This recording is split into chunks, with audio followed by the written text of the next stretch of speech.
Net demand and time liability को अच्छे से समझने के लिए हम इसको आराम से धीरे धीरे समझते हैं।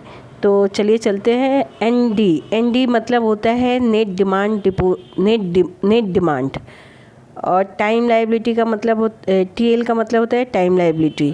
दोनों को हम एक साथ बोलते हैं net demand and time liability. यानी कि बैंक में जितने तरह का डिपॉजिट होता है उसको एक साथ, वो तो या तो डिमांड डिपॉजिट होता है या तो टाइम डिपॉजिट होता है। अब डिमांड डिपॉजिट और टाइम डिपॉजिट से हम क्या समझते हैं।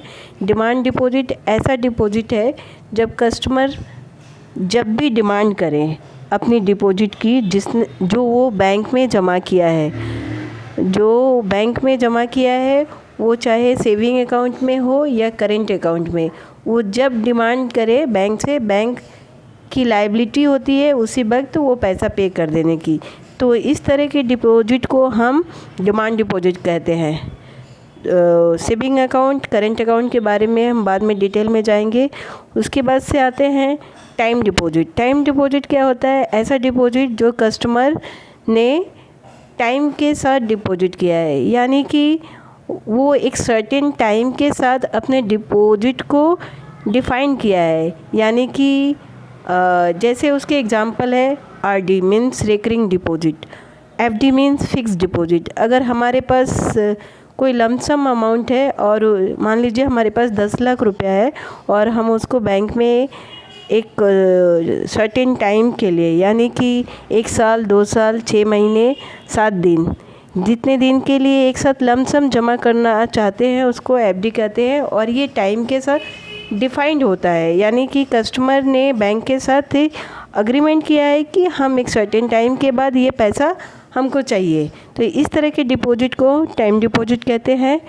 और ये डिमांड डिपॉजिट नहीं होता, और इस कस्टमर का ये पैसा है वो टाइम के पहले भी ले सकता है, लेकिन अगर वो लेता है तो उसे कुछ पेनल्टी लग जाती है।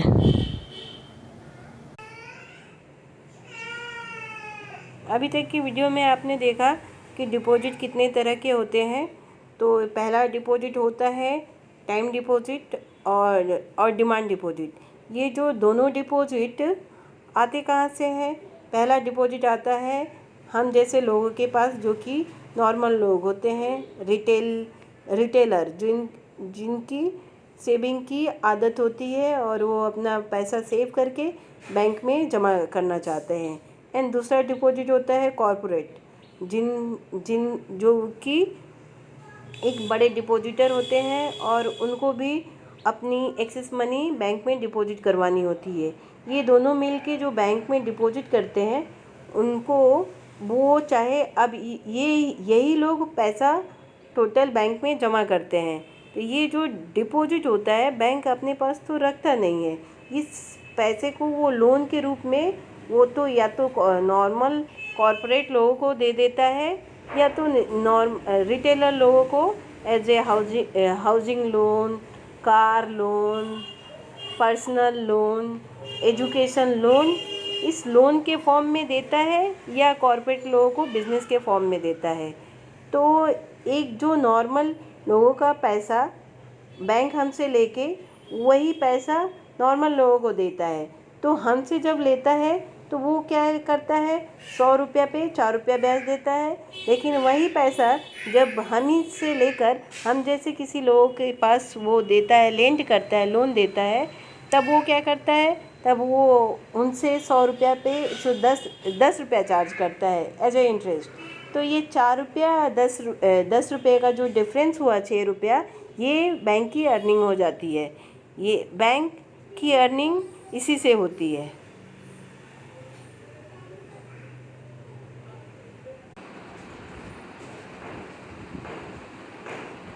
डिमांड डिपॉजिट और टाइम डिपॉजिट तो आपको समझ में आ गया, लेकिन यहाँ पे बात हो रही थी NDTL, मतलब net demand and time liability. अब लायबिलिटी जो वर्ड है इसको समझने के लिए सिंपल सा है। जो लायबिलिटी मतलब जो भी आपकी देनदारी है, मतलब आपको देना है फ्यूचर में, उसी चीज़ को हम लायबिलिटी कहते हैं। तो ये जो डिपॉजिट हो रहा था, टाइम डिपॉजिट हो रहा था, डिमांड डिपॉजिट हो रहा था, यानी बैंक में जितने तरह के डिपॉजिट हो रहे थे, कस्टमर जो डिपॉजिट कर रहे थे, वो क्या है, बैंक की लायबिलिटी है, मतलब देनदारी है। उनको फ्यूचर में कस्टमर जब भी डिमांड करे वो टाइम डिमांड करे या डिपॉजिट ऑन डिमांड करे, उनको कभी ना कभी पैसा बैंक को देना ही है। तो इसलिए इनको हम कहते हैं, इसलिए ये हम बैंक की लायबिलिटी हो जाती है, इसलिए इनको एक साथ कहते हैं net demand and time liability. तो आशा करते हैं आपको ये जो टर्म है net demand and time liability अच्छे से समझ में आ गई होगी। इनको लेकिन नेट क्यों कहते हैं? तो देखिए, बैंक में तो आम लोगों की डिपॉजिट होता है, कॉरपोरेट का डिपॉजिट होता है, लेकिन ये जो बैंक है ये भी कहीं ना कहीं अपना किसी ना किसी बैंक में इनका डिपॉजिट होता है, deposit in other banks.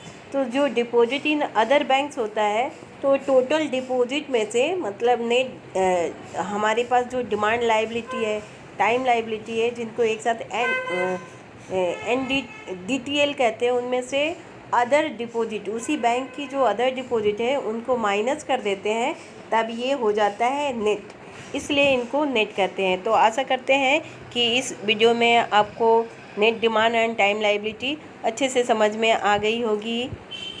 Video देखने के लिए आपका धन्यवाद।